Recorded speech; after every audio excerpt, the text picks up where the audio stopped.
예, 안녕하세요. H채널의 한창훈입니다. 반갑습니다.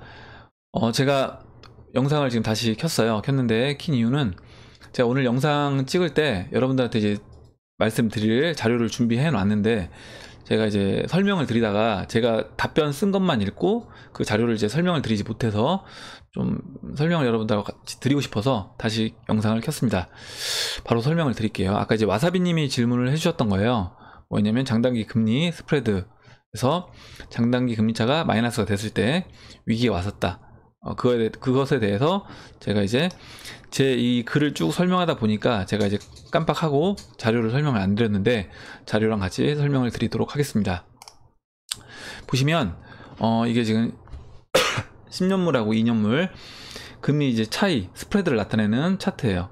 보시면 이렇게 이 10년물하고 2년물 금리 차가 10년물이 이제 장기 금리이기 때문에 좀 더 비쌉니다. 비싸고 보시면 높을 때는 2.7까지 이제 비싸죠. 2.7, 2.4 이렇게 2 이상 이렇게 비싼 상태를 유지하기도 합니다.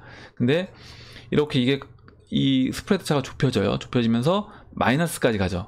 마이너스까지 갑니다. 마이너스는 뭐냐면 결국에 단기 금리가 역전된 거예요. 그러니까 단기 금리가 더 비싸진 거죠. 장기 금리보다.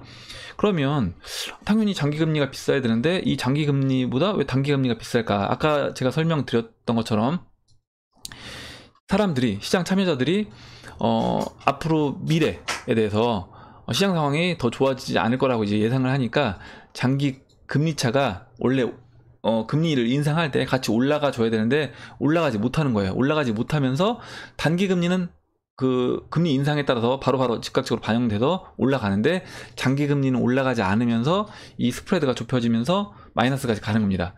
그러면 이렇게 마이너스가 됐을 때 뭐예요? 아까 말씀드렸던 것처럼 앞으로 시장 상황이 좋지 않을 거라고 예상을 하는 거라고 했잖아요. 그러면 당연히 주식시장은 선반영되는 시장이고 경제 상황을, 그러면 주식시장이 이런 마이너스가 나왔을 때 금리 스프레드가 시장이 어떻게 되는지 한번 살펴보면 되겠죠. 보시면 일단 89년도에 마이너스가 됐습니다. 마이너스 0.23까지 89년도, 그리고 2000년도에 마이너스로 왔어요. 그리고 2006년도에 마이너스, 2006년 말쯤에 마이너스가 됐습니다. 2006년 12월이니까 거의 뭐 2007년도에 가까운 상황이에요. 그러면 나스닥 차트를 볼게요. 죄송합니다. 보시면 거의 이제 9자로 끝나는 해, 89, 그리고 2000년, 그리고 2007년 이렇게 거의 그 해, 그 10년 주기설에 따라서 거의 9자로 끝나는 해에 위기가 왔었습니다. 나스닥도 보면 1989년도라고 하면 지금 이때예요. 이때인데 89년도에 바로 빠지진 않았어요. 바로 빠지지 않고 좀 이렇게 빠지다가 반등하는 것처럼 보이다가 쭉 빠졌죠. 예, 쭉 빠졌습니다. 이게 적게 빠진 게 아니에요. 왜냐면 244에서 나스닥 지수가 244에서 160까지 빠진 거니까 적게 빠진 거 아니에요. 퍼센티지로 보면 예, 34% 정도 빠진 겁니다. 그리고 아까 이제 2000년도에 하락했죠. 2000년도에 하락을 했습니다. 그러면 2000년도는 여기에요. 여기. 그러니까 2000년도에 피크를 찍는, 보시면 피크를 찍는, 나스닥에서 이 피크를 찍으러 올라가는 이 순간에도 보시면 장단기 금리차는 계속 좁혀지고 있었다. 예, 계속 좁혀지고 있었던 거예요. 그러니까 위기 신호는 계속 나왔다는 거죠. 위기 신호는 계속 나왔다는 겁니다. 그러면 보시면 이때 그 2000년도부터 해서 이렇게 시장이 엄청나게 빠졌습니다. 이때는 빠진 게 거의 82% 하락했어요. 82% 넘네요. 82% 이상 하락했습니다. 그리고 아까 2006년 말, 2007년도부터 또 장단기 금리차가 역전이 됐죠. 여기 이때. 그 이후에 2007년 말에, 이건 여러분들 많이 이때는 시장에 참여하신 분들이 많아서 아실 거예요. 이때 서브프라임이 왔죠. 서브프라임이 왔습니다. 서브프라임이 오면서 미국 시장이 이렇게, 나스닥 시장이 이렇게 빠졌습니다. 빠졌고 나스닥뿐만 아니라 다우도 똑같습니다. 다우도 보시면 89년에 이렇게 하락 나왔고요. 그리고 2000년도에 이렇게 하락이 나왔습니다. 하락이 나왔고요. 그리고 서브프라임 때 2017년도에서 여기까지 하락이 나왔죠.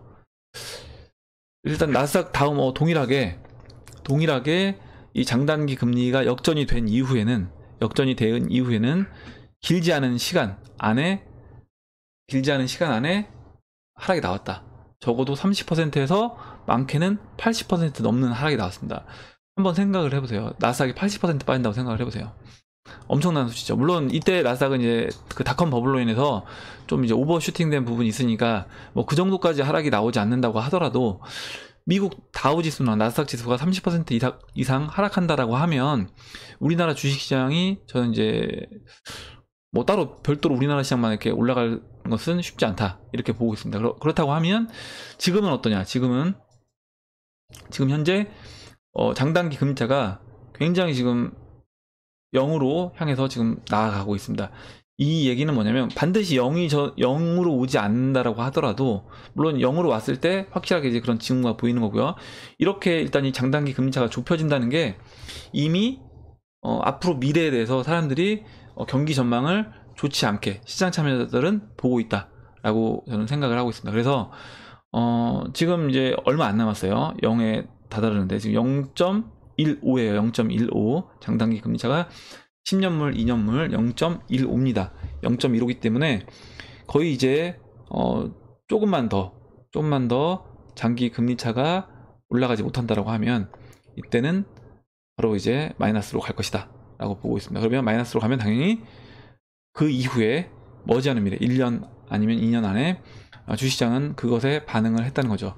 그래서 제가 일단 다시 좀 보충 설명을 드리기 위해서 차트를 준비를 해놨는데 보충 설명을 드리기 위해서 이렇게 차트를 다시 영상을 켰고요.